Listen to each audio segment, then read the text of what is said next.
Well, thank you everybody for joining us for our Grow a Little Extra Growing and Giving webinar series. I feel like spring has officially arrived here in Laramie. 74 on Wednesday is going to feel pretty good. I know many of you across the state have already hit that 70-degree mark. So good for you. Next week looks pretty warm too. And as much as I'm itching to get out there and plant, I've lived in Wyoming long enough to know that the chance of snow or hail or a cold night is very real. So I usually wait until the first or second week of June before moving those warm season plants that I started indoors out to the garden, those tomatoes and peppers and cucumbers and those sorts of things. 2 years ago, it snowed on June 23rd. And that year I actually went out and dug up everything that I had planted in the second week of June and brought it into the house for a day or two till that snow melted. So, you know, sometimes we get to plant the garden more than once, even if we wait long enough. So it probably is okay to plant some of that cool season stuff right now. If your soils have warmed to 40 degrees or more, you know, potatoes, peas, spinach, lettuce, kale, those sorts of things, but I'd probably still wait on the peppers and tomatoes. Make sure you know that your last spring freeze date, your average last spring freeze date, and use that as a guide for planting, and also the soil temperature requirements for your different plants, as well as watching the forecast for consistently warm days and nighttime temperatures that are staying above 40, hopefully. 50 would be really nice, but we live in Wyoming, so we take what we get. But, you know, again, watch the weather. Today's class is going to wrap up sort of our gardening class series, but next week we want to continue the conversation about growing a little extra and potential partnerships between Master Gardener volunteers and the Sensible Nutrition Program, efforts that promote gardening and nutrition in communities across the state. So we're excited to grow this partnership between Master Gardeners, the Sensible Nutrition Program, and the Wyoming Hunger Initiative, which is Jenny Gordon's initiative. And we're also very excited to partner with Wyoming's First Lady to help fight hunger in Wyoming.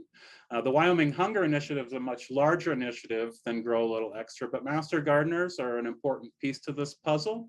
I know many folks that completed the online Master Gardener class are looking for volunteer opportunities, and we want to provide a variety of meaningful volunteer opportunities for you. And again, we're excited to explore and grow these partnerships with the Sensible Nutrition Program. What we're doing is trying to encourage Master Gardeners and to grow a little extra this year, to donate that extra produce from your garden to local food banks, serving people in need in our communities. Or you can donate that produce through your local extension office. Sensible nutrition educators across the state are accepting food donations, weighing that produce, and helping us track those numbers, and distributing that produce to food banks in your communities. So thank you, CNP, for doing that work. Master Gardeners can receive credit towards their volunteer certificate by growing and donating produce and reporting those donations using our online volunteer reporting system. And in the last 2 years, just brag a little bit, Master Gardeners have donated almost 3,000 pounds of produce that they've grown in their own gardens. And we hope the incentive to receive credit towards your volunteer certificate will encourage your participation in this program. And we hope that the knowledge you learn from these classes will result in bigger and better yields in your garden as well. So today's speakers are both in Campbell County. Mandy Reynolds is the amazing horticulture educator there, and Taylor Morris is the amazing sensible nutrition educator there. Today, Mandy is going to talk to us about raised bed gardening, and which have many advantages. And Taylor is going to talk about the Master Gardener and Sensible Nutrition Program partnerships. So thanks everyone for joining us. And Mandy,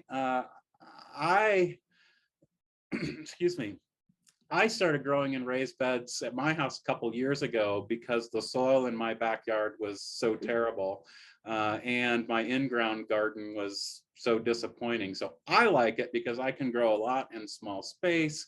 I can add the good soil into the raised beds that help us grow good plants, good gardens. I can cover it with a row cover to protect the plants. And I also kind of think it looks nice. It might look nicer than my garden did in my backyard. So anyway, I'm a big fan. I've made the transition, and I've also seen the amazing community garden that you have in Gillette and all of the raised beds up there. It truly is one of the most amazing community gardens I've ever been to. So I know you have some experience growing in raised beds, and thank you for being here to teach us about growing in raised beds today, Mandy. Yes, absolutely. You mentioned our community garden, and our North Community Garden. We actually have some troublesome plots. I think around 8 years ago, we had somebody had put some horse manure in there. And with horse manure, you get a lot of weed seeds. And so with that, we've really fought that for years. In fact, we don't rent those plots out because of that problem. And so this year, we're actually transitioning into having those plots turned into raised bed plots. And so we are extending our garden plot use on those with raised beds. And so we are very excited about that. And they, like you said, we have other raised beds. People have them in their plots, and then they can also just rent a raised bed itself. So that's been awesome too. And so we are really excited about the raised bed gardening down there at the community garden. And I raise bed gardens at home that I absolutely love. I am very, very equipped at growing grass. And so when I have gardens and I have beds and I have flowers, pretty soon I've got just grass growing again. So the raised bed gardens have really worked well for me. And they're just easier for me to access and garden well in. So I totally agree about the grass and the weeds. Fewer weeds, and they're up higher. You don't have to bend over as far to yank them out of the ground. yeah, it's a lot easier on your body. You keep your dogs out, your little kids out, rabbits are out of it. It just works really well. I will say though, keeping rabbits out in our town garden at our office, that's been interesting because we have rabbits that are quite acrobatic downtown Gillette. So we had one last year that got up in our garden beds and dug out a whole row of onions. And me and Taylor, we went back there and we couldn't believe, we were just like, what the heck happened here? And here it was. We watched rabbits jump up and get up into our bed. But they had a little help. They jumped up on some straw, and then they jumped up on the next level, and then the next level until they could get into the bed. So we took away their obstacle course. And yeah, so interesting. It's always, gardening is always an experiment. So true. Well, thanks again for joining us, Mandy, and I'm excited to hear what you have to say and teach us about gardening and raised beds. Yeah. Okay. Well, thanks for having us.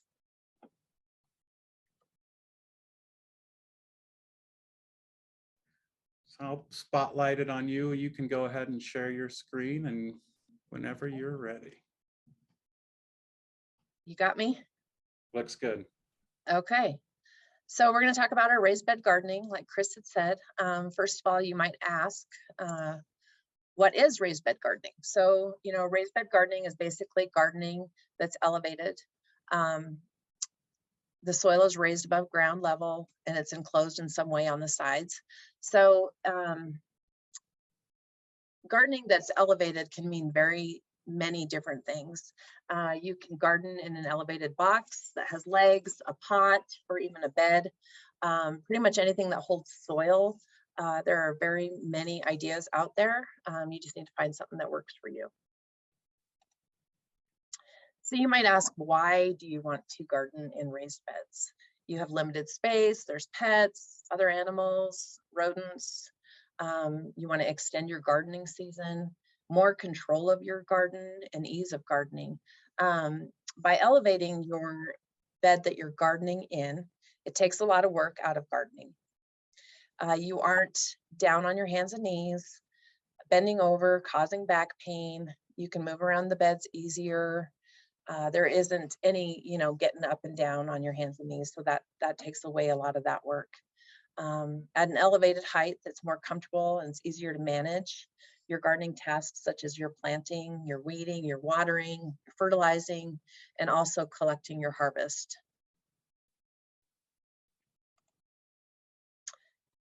Some of the many benefits of growing in the raised beds are the soil warms up and dries out faster in the spring, so you can start planting earlier. You can fill those beds with optimal soil for your plants that you're growing. This is especially important if you have heavy clay soil or very sandy soil. You can use a mix of topsoil and compost to start your plants off right.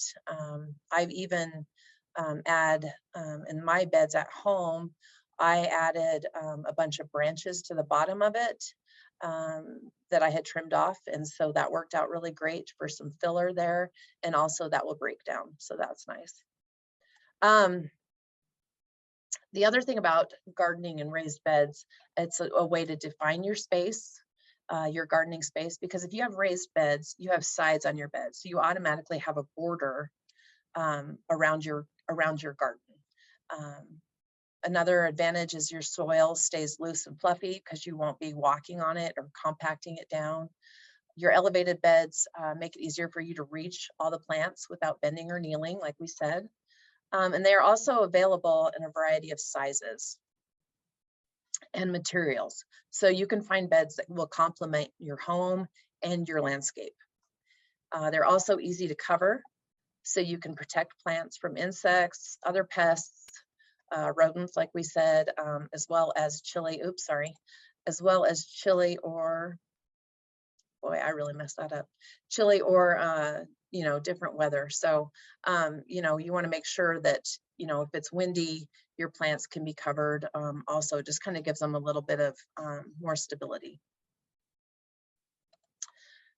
So your site selection for your raised bed, there's different things that you want to consider. If you live in an apartment, where are trees and buildings located? Is there adequate sunlight? What is the slope of the property or your bed? What's the drainage? And what's your accessibility? So you just need to ask yourself some questions about where you want to have your raised bed. If you live in an apartment, if you have just a balcony to work with, then your raised bed is going to be quite different than somebody that is working on like an acre or a lot of area. You have to work with what you have on your location. So it's definitely doable. As you can see in both of these photos here, they have strawberries and tomatoes, and they have their raised beds on their balcony. So it's definitely doable. You just have to work with your space that you have and figure out which plants will grow best for your space. If you have trees and buildings on your property, where are those obstacles located at? In that left picture, you have a tree. So when I imagine when that tree is leafed out, that area there that's bare would be in the shade. So you just want to think of that, the placement of that as far as your gardening. And the shed in the other photo there, you want to look at the ease of gardening there. So if your kids, have bikes and stuff outside, if they're constantly going in and out of that shed, if they plant, if they use their bikes and put them off to the side, like on the right-hand side of that, then you might not want to put your garden there. You just want to be thinking about your accessibility to that site. Also, lawnmowers, if your husband parks the lawnmower there in the summertime, you don't want him to get aggravated that your bed is right there, and you don't want to be aggravated that every time you want to use your garden, you have to move the lawnmower. So you just kind of want to pay attention to that. So is there adequate sunlight on your site? So a major thing to think about is the site. If the sun is there, if you have a tree or a building on the south side of your property, you don't want to put your raised bed on the direct north side of that tree or that building. Otherwise, it'll be in the shade. So the placement is definitely important. You have light shade for 2 to 4 hours of sunlight per day. Those plants are going to be your cool season vegetables. So you're going to have your asparagus, Brussels sprouts, Swiss chard, radishes, you know, any of those cool season crops, your leafy vegetables, those would work better in those light shades. And if you have partial sun, which would be less than 6 hours of sunlight per day, you're going to be thinking about more like your root vegetables, your potatoes, beets, carrots will do well in those areas. So again, you just want to make sure you have adequate sunlight for those. And then on your full sun, you'll have 6 to 12 hours per day, probably closer to that 12 hours per day is what you're looking for. Some plants like 8 to 10 hours of sun. You just want to make sure that you get those ones in the right spot for their placement in the sun. Your tomatoes, your peppers, your squash, cucumbers, melons, things like that for your full sun. So what is the slope? Now, you see that bed on the right? So this is kind of where I would come in at home. So the first bed, you know, it always looks great, right? It's perfect. It's nice and square. And then you have the bed on the left, which I have one of each of those. So you want to know if it's a manageable slope. Obviously, if it's sloping towards your house, you're going to have problems. As you can see on that left bed, how that drainage would all go if you're watering closest to the fence there. All of that water is going to come out to that right-hand side. Also, you'll notice on the bottom of that bed, there's a big gap there between the grass and where the bed is at. So that could be a problem. You know, if you're gardening, you're going to have a lot of your soil is going to be coming down towards that bottom of that bed. Also, is there drainage? So, you know, if you get carried away watering close to your house, you could have problem with that flooding into your house. And so you want to avoid that also. You know, if you're hand watering, you might not have that problem, but if you had your garden on a timer, that could cause an issue as far as, so last year I had in my garden, I had mine on a timer, I had it set. We were gone for the weekend and we came home and I could hear water running. Well, we had a very dry year last year and I had deer get into my garden and they pulled my lines apart.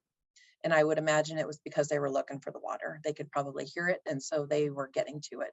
And so it was far enough away from my house, it wouldn't have caused a problem. But then again, if it would have been right next to my house, I might have had water in my basement. So that is something that you want to consider.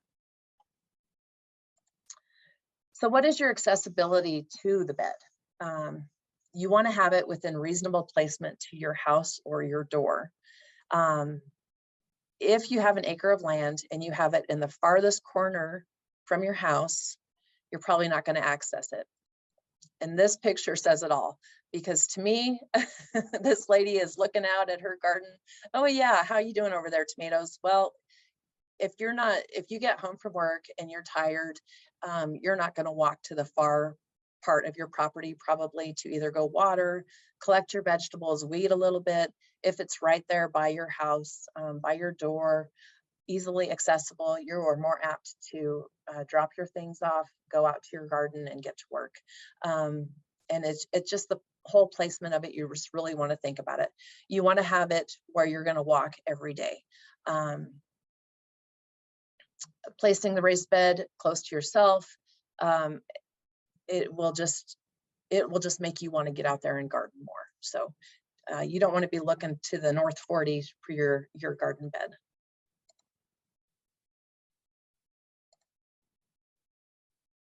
Did I freeze up? No? Okay. Factors to consider when you're choosing your raised bed would be the size and the width and the length, the shape, the depth, materials that are used, and season extenders. So the size and the width, sorry, my computer just keeps kind of freezing here. So you're going to want to look at different beds here. And on these ones specifically, oh gosh, yeah, my computer's freezing, sorry.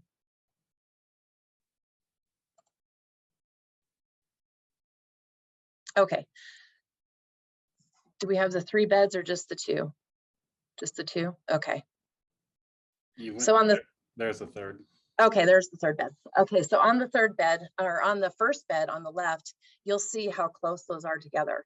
Now, personally, I do not like this. I like to be able to get all the way around my bed. So the in between there, I would have never put mine that close together. I like to walk in between them. And I also, you know, depending on how you do your walkways and stuff like that, you might even want to be able to mow in between there. So, or put a wheelbarrow in between there, or a wagon. You know, you just want it easily accessible. And another thing that you might want to consider is if, you know, even if you had wheelchair accessibility. So that is something that we would like to talk about down at the North Community Garden, the accessibility for that too. So in the middle bed there, it is a very beautiful bed. But as you can see, that would be kind of cumbersome to get into the middle of that. If you were vegetable gardening or even weeding.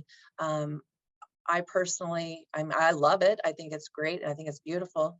But if I was going to be actively gardening in that, I would have maybe split that bed up, or I guess if you wanted to get up in that bed, but still that kind of raises that issue too. You will be climbing up and into that bed. The one on the far right is definitely doable. You know, it's just very wide. And so again, you will be reaching over into that bed. And so to just kind of break that apart, I would make that bed smaller. I would have made it maybe half that size so that I could get all the way around it. And maybe the shape, there we go. Okay, so the shape of the beds, you can see this round one. I had one of these in my yard for a really long time. Absolutely loved it. You know, it's appealing. You can get all the way around it. It's very easily accessible. It kind of draws your eye to it. And again, you know, it would be great for pollinators, but also you could vegetable garden in a round bed would be awesome too. The one on the right, I don't know if you have seen these, but the shape of that is very nice. They can make it accessible from the outside or the inside. And I've seen people where they have even, you know, ran a soaker hose or a drip system throughout that. And so that's worked really well for them. You can just go in and out all the way around that bed, and it's nice. So it's another great option. The depth of the planting area is also important.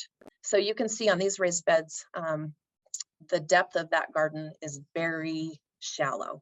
So you're not going to have your tomatoes in that bed. You're not going to have obviously your potatoes in that bed. Carrots would also cause an issue. So you would mainly have those low rooted vegetables in there.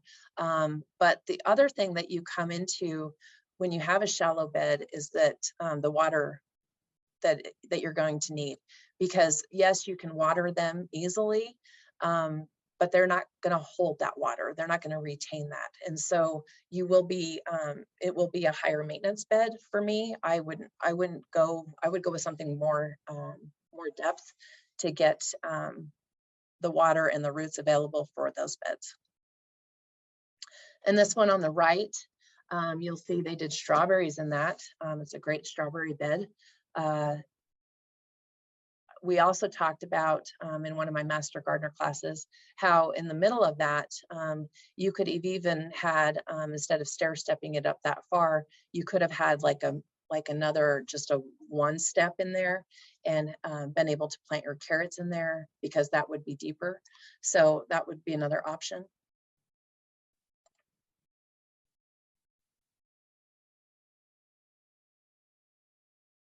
Okay, so materials. Our beds in our office, we've used metal and we've used wood. The metal ones have really worked great. Our public works people thought that we were crazy for buying brand new horse troughs and putting holes in them because of drainage, but we did, and we were happy with it. And so we gardened in raised beds last year with those metal ones, and they were great. I have seen people use the bricks, the rocks, and of course wood is a big one. So the wood bed on the right is very doable. You know, that's probably a 1 by 10 board. So, you know, easily to come by, and it looks great. So anyways, you could pick any of those to accent your own landscape at home. We also have season extenders. So my garden at home, I garden more onto that left-hand side, which I really like. I use the 1-inch PVC pipe, and I use greenhouse sheeting on those, and binder clips obviously are a great invention, not only for at work with paper, but they also cover those hoops really nicely. So you can kind of tuck that in, you know, like a blanket, basically. I use rocks around the edges sometimes to hold it down. Earlier we were talking about the wind, and of course we have Wyoming wind here, and so sometimes that can cause a problem. But those season extenders, you know, if you have your water walls like you do on the picture on the right, or your row covers, you know, they can really help extend your garden. By gardening the way I do on the left-hand side, I can usually extend my garden anywhere from 45 to 60 days. It's just nice to be able to get out there and to get going sooner. And as you know, we have a short gardening season anyways in Wyoming. Laramie has a super short gardening season. So it just kind of works well to do that. The PVC pipe really bends nicely. I had my doubts, but it does. And I've hooked mine over rebar. And so I just kind of tamp it down on each side and then just kind of fold it over. And so it works really well. I really like the season extenders. It's been very helpful for my garden. And successful gardening in a raised bed means less work and less maintenance. Having a raised bed to garden in should be less labor. So for me, that pretty much says it all. At the end of the day, when you go home after work, or maybe you've been babysitting or you've had your grandkids or something, it's just very nice to be able to go home and garden and not have another entire job to do once you get home. So it's been really nice to have raised beds. I would encourage anybody to do it. They're great for little kids. They're great for pets to keep them out. It's just wonderful to have. And it's just very accessible for anyone, really. So that's all I have, Chris. Well, thanks, Mandy. I was just going to add a couple things and a couple questions too. And while we're doing that, I'll remind folks, if you have questions, feel free to type them in the chat, the Q&A, or raise your hand and we can unmute you and let you ask your question as well. So anyway, will work. A couple of things that you hit on that I just wanted to add a couple of details. So you talked about the width of the garden. That is a big deal with raised beds too. So the idea is that you don't want to have to go in and walk on the beds, right, and compact Right. the soil and do all that. So I think guidelines usually say about 3 feet, but maybe you have short arms or long arms, and you can, you can adjust the width of your garden bed, to fit your body size too. But 3 feet wide is a pretty good guide. The length can be whatever fits, right? Yeah, It's just yeah. gonna, A lot of times people will say 8 foot, but really, I mean, it just depends on how much you want to get around that bed. mhm, So yeah, I would say anywhere between the 2 foot and 3 foot for width. Um, you know, depending on how far you want to reach. Like I said, we garden in the raised beds here at work, and of course they're only like 2 foot across, so we can reach the whole thing from one side. But we also left space to get in between it regardless, because we still want to get around if we want to get around, to either stabilize the plant or pick the produce or whatever. Another thing we've kind of fought downtown is uh, trees volunteering themselves in our beds. So, to get them pulled out easily works well too, to have it be, not as wide. sure. And then you talked about materials as well. And one of the things I also wanted to point out was use natural lumber, and avoid using any treated lumber. It would last longer, it wouldn't decay as quickly, but some of the chemicals and materials they use to preserve that wood, those wood preservatives, can potentially leach into your soil. And so anytime you're growing food crops, I would avoid pressure treated lumber Yeah. for that reason.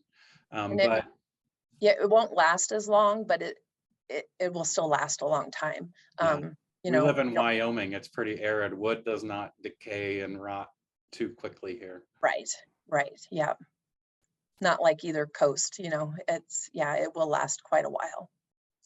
Right. And if you're growing pollinators, if you have your flowers and stuff, then that's fine to use that. But again, same thing with eating of the vegetables.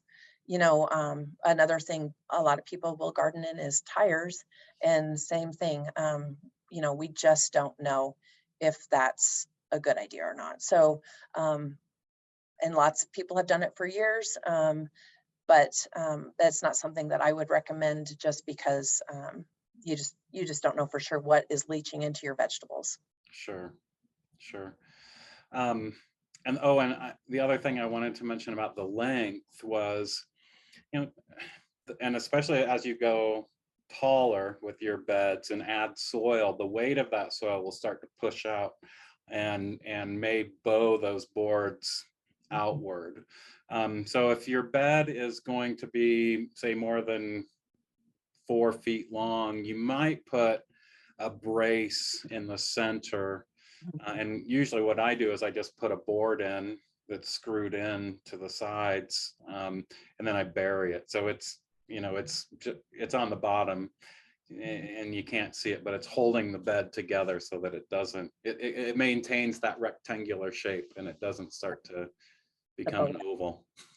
And we have at our prairie community garden, they're really long beds that the plot holders garden in, and we use the metal stakes for those, um, to keep those boards stabilized. But yeah, they still kind of bow out a little bit. Yeah, So yeah, it's just something to be aware of, um, and just to be aware of it, that you might eventually have to replace that board or another stake, or it might kind of bow out on one part of it or something. Yeah. yeah. But I have noticed that wood seems to be a better product, a stronger product than like the Trex or the plastic lumber. I've built raised beds out of those before. The they they do not like the weight of the soil pushing on it. Those bow out quite a bit. The the wood will hold up for longer, or for Mhm. hold its shape better. Is what Yeah. I'm say. And for our office, that was another reason we went to the metal beds, was we have had the wood beds. The wood beds that we had were not very deep. And so we were limited on what we could garden, what we could grow in those beds. And so when we went to the metal beds, our whole plan was for those would be, there, first of all, they're kind of by our parking area. And so when the guys plow in the winter time, when they plow up against that, we didn't want them to hit those beds. Sure. And so, but being metal, they can take a hit, it'll be okay. But we also, if we ever had to move them, we sat them on 2x4 boards. And so that got them up off of the concrete. And so if they ever have to be moved, you know, right now they are very heavy.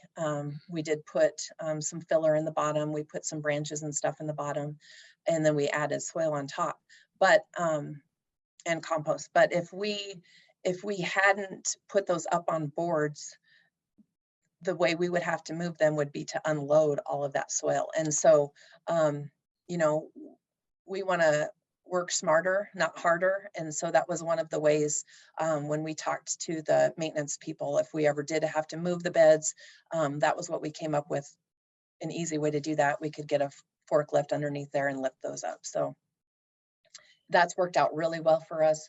Plus they're not, they aren't so big and cumbersome that they're easily maintainable for us too. Sure. And I haven't used the metal beds, but I've seen them. The school garden at my daughter's school uses them in their garden. I know a lot of gardeners, master gardeners, who have one or two in their backyard, and friends who have one or two in their backyard. And I've heard good things. I've just not used one myself, so I'm glad to hear that works. Drainage holes are important. I was wondering, do they get too hot? Does the metal get, you know, in the heat of the summer? Right. You know, that was one of our concerns. And no. Good. We were actually, we were preparing for that. But they do not get hot. And we had a very successful harvest last year. We had strawberries in one of them. And you know, it worked really well for everything. Everything stayed cool. It worked out really well. Nice. Yeah. Nice. Well, thank you so much, Mandy, for teaching us about raised beds and sharing some of your experiences with them. We've also got Taylor Morris joining us today, and she is going to talk with us about Master Gardener and Sensible Nutrition Program partnerships. So Taylor, thank you for joining us. Yeah, thanks for having me. So my name is Taylor Morris, and I'm the Sensible Nutrition Educator for Campbell County. I also have Kaylee Goodenough here, and she's going to also be presenting with me today. We're going to be going over volunteer opportunities for you guys. Awesome. So thanks, Taylor. A couple of weeks ago, Lori up in Sheridan County talked a lot about different ways to engage youth and to get some volunteer hours with youth programs through things like 4-H, Boys and Girl Scouts, Boys and Girls Club, youth groups in the community, and then early childhood education centers, daycare centers. But today, Taylor and I wanted to talk about some of the broader ways to partner with your communities and some of the opportunities that are available around the state. So Taylor's going to talk about kind of the 4 different areas we were going to go over today. So we're going to go over the University of Wyoming Extension Office Gardens. We have them all over Wyoming, and then the community gardens, geodomes and hoop houses, and then Wyoming Hunger Initiative funded gardens. So the first one we'll go over is the University of Wyoming Extension Gardens. So like Mandy said, Campbell County does have our own little backyard garden. We don't have a nice spot to have a ground garden, and so we use raised beds, and we've had a very successful year. I know that Casper and Worland and other counties also have gardens, and I think some of them do have gardens that are ground gardens. Is that right, Kaylee? Yep. Sheridan has a pretty big garden space. And I think that's where some of these pictures are from. There's raised beds in Bighorn County. Casper has it in garden, but they're kind of boxed in as nice little plots there. And I think they have some raised beds. So yeah. Yeah, it's really cool. We did a little competition last year too, through UW to see who could get the most produce. And so that was pretty fun.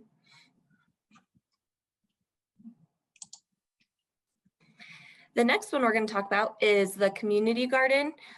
So with our community garden, you can contact the extension office for either myself or Mandy Reynolds, or any of your horticulturists or sensible nutrition educators around Wyoming. For donations, we have, or you can drop your donations off to us at the extension office. Like we discussed in later classes, we don't want to wash any of our stuff when you donate. So just bring it to us, dirty it, and then we'll weigh it for you guys and do all of that stuff. If you have way too much produce and you don't know what to do with it, you can always donate it to us and we'll take it to the pantries. And then if you guys don't have seeds or run out of seeds, we also have seed packets at all of our extension offices through Grow a Little Extra. The only thing I would add here is there are a lot of community gardens around the state, some of which where Extension and CMP are part of, and some of them are just part of the community. But I think they're often looking for people with expertise in gardening to help gardeners out or to have plots in those areas. So if you maybe have a home garden that's full, you planned it out, you know what you're going to grow there, but maybe do want to grow extra. Connecting with a community garden might be one way to do that.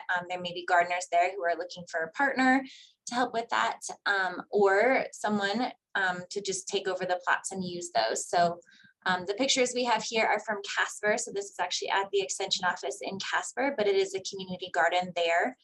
So anyone from the community can use a plot. And I know some of our CMP educators have also grown things there, as well as extension staff. So similar to our extension gardens, CNP and UW Extension do have hoop houses and geodomes around the state. Afton, Wheatland, the reservation, Evanston, and Powell are all have geodomes and hoop houses that CMP and Extension's associated with. And so the pictures here are from the geodome in Afton, and that one's actually being run by a group of community partners. But I think they often look for people with the gardening expertise to come in and help with things like, oh my gosh, it's way too hot in here, or what's this that's eating my tomatoes, that kind of thing. So there's opportunities there to be part of those community partnerships. Up in Powell, we work with the research center there, and our educator and 4-H have been working together in one of the really huge hoop houses. So if you've also always wanted to try growing in something like a hoop house or a geodome, there's partnerships available there as well for Growing Extra to donate. And that brings us to our last one. We've talked on and off over the last couple of weeks about Wyoming Hunger Initiative and their Grow a Little Extra project. Part of that project this year was having grant funds available for organizations to apply for funding to start or maintain gardens. And so these could be things like churches, soup kitchens, food pantries themselves, and other organizations in the community that got that funding. And they may be looking for volunteers to help with things like harvest, weeding, planting right now, even figuring out what to plant or how to get seedlings started. And so our educators, both at Extension and CMP, often have those connections. So if you're interested in working with those entities in your community, reach out and we can help connect the dots and get you some new volunteer experiences. I have said this every week, but we're really excited to be partnering with you as volunteers and helping to help you find ways to get those hours that you need. So I think, Chris, that's all we had. Taylor, did I miss anything? I don't think so. That was good. Thank you. Thank you. And that's perfect. You know, Kaylee, I'm actually going over on Thursday to help the Platte County Master Gardeners build some raised beds at a church that received a grant from the Wyoming Hunger Initiative. So any Platte County folks joining us today, I hope to see you Thursday. I'll be over there with the drill and the screws and the saws and the boards and the soil, helping alongside of you to build these raised beds, and others out in the communities. If there are opportunities in your community to do something like this, don't hesitate to reach out. I like getting my hands dirty. I teach a lot, but I also like to garden, and just like you, enjoy getting my hands dirty. So if I can make it work and I can get out and help, I'd be happy to do that as well. So as I mentioned, next week we're going to dive a little bit deeper into this topic, and we're going to invite master gardeners. We're going to invite our master gardener coordinators. We're going to invite our sensible nutrition educators, and really try to bring everybody to the table to talk about some of these volunteer opportunities and help make connections between volunteers and those opportunities across the state. So we hope that you can join us. Thank you for sharing your information with us, Kaylee and Taylor. Thank you very much. I appreciate it. And thank you all for joining us today. And like I said, we hope to see you all and maybe even more of you next week for that conversation. So hope you've enjoyed our gardening and nutrition series. And we hope to see you next week. Thank you all very much. Have a great rest of your week.